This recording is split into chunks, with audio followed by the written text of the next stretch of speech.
Okay, everybody, we're back here. I told everyone I would come back on YouTube and kind of explain a little bit about this here coin mechanism. Well, I read this book, and let me back up. What this thing was doing is when I would put coins in it, it would reject them. It wouldn't accept dimes, nickels, or quarters. So I went in and made some adjustments, and I kind of want to explain to everyone, and I'm going to read out this book right here, what I've done. And by the way, the book doesn't explain how you adjust for quarters. I'll explain that to you, how I figured that out here in a minute. Okay, it says, move the screw to the right to reject dimes or just far enough to the left to accept dimes. Well, they're talking about this screw right here. You get on that screw right there. That screw right there, you slide it to the right, that's to reject your dimes, all the way to the left to accept your dimes. Okay. Then this other one down here says, move this bracket to the right to reject nickels or just far enough to the left to accept nickels. And they're talking about this little adjustment right here. Okay, you move it to the right to reject nickels, to the left to accept nickels. Okay, and I went in there and I found out, now anybody, if I'm wrong, can get me an email. I went in and I adjusted, and this adjustment right here, I turned this one back to the left to make it accept my quarters. So now this thing accepts dimes, nickels, and quarters. Okay, what happens is when this thing is inside this housing right here, let me just kind of lay it in there real quick here, and I'll show you what happens here. Get it right down in there. Well, wait a minute. It's got a screw in it there. Okay. There we go. Okay, whoops. What will happen is when you drop your coins in there, it'll come down, hit one of the switches right there, and that's how it selects how many songs are played. I'll just get and drop a quarter in it, and you ought to be able to see the switch go down.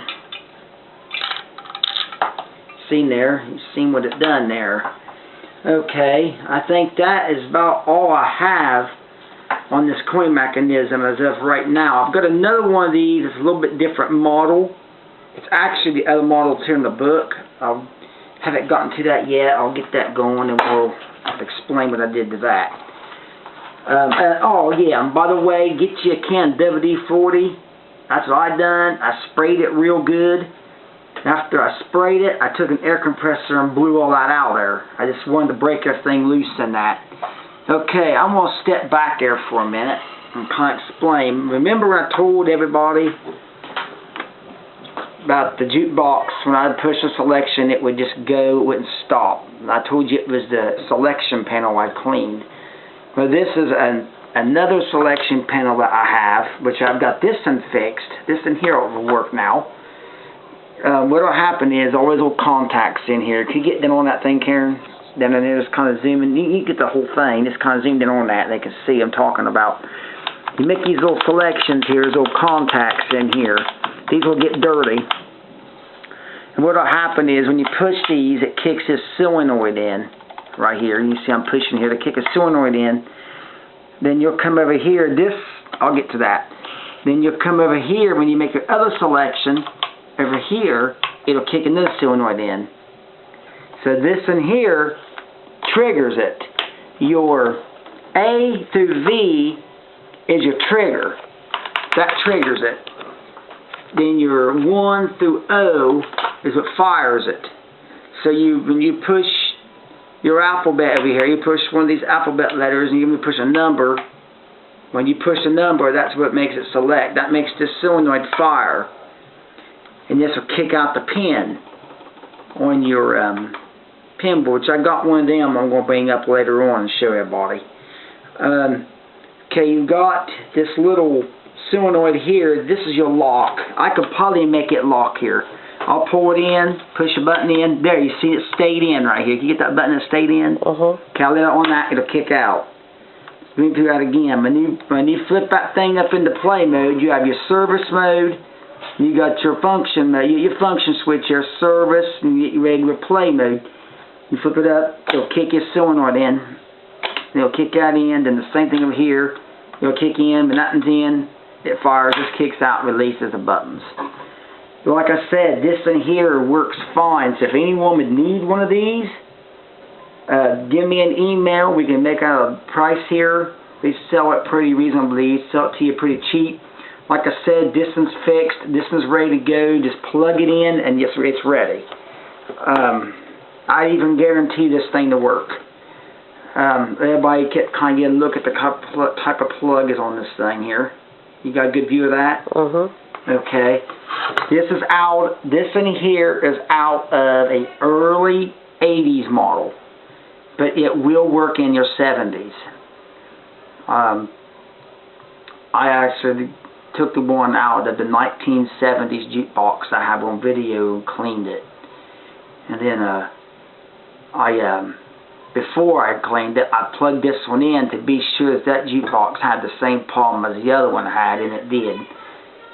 So before you go tearing that little roller in there, that little solenoid that kicks out those pins, before you go tearing that thing apart, clean this out first, because you take that apart, you can knock that whole system out of time, and that's something you don't want to do. You knock it out of time, and you might push A1, you might get G1 instead of A1. You don't want to knock it out of time. That's a pain to put back in time. Believe me, I've been there, done that. I guess that'll be it for this video. I will get back with you all here. I told you I'd do this. It is December the 27th. I wanted to get back with you before the end of the month, so I thank you all for watching me, and I hope you enjoy it. And like I say, if you have any questions or need any parts or anything, just feel free to send me an email, and I'll get back with you on that, and we'll work out a very, very fair price, and I'll ship it to you. You know, by the way, I've got 400 to 500 tubes for all types of different things. If you need any tubes, send me a tube numbers, and I'll get in the tubes. I'll find the tubes. I'll test them. I got a tester there. Make sure they're all good, and I'll ship them out to you also. I guess that's it. Thank you, and goodbye.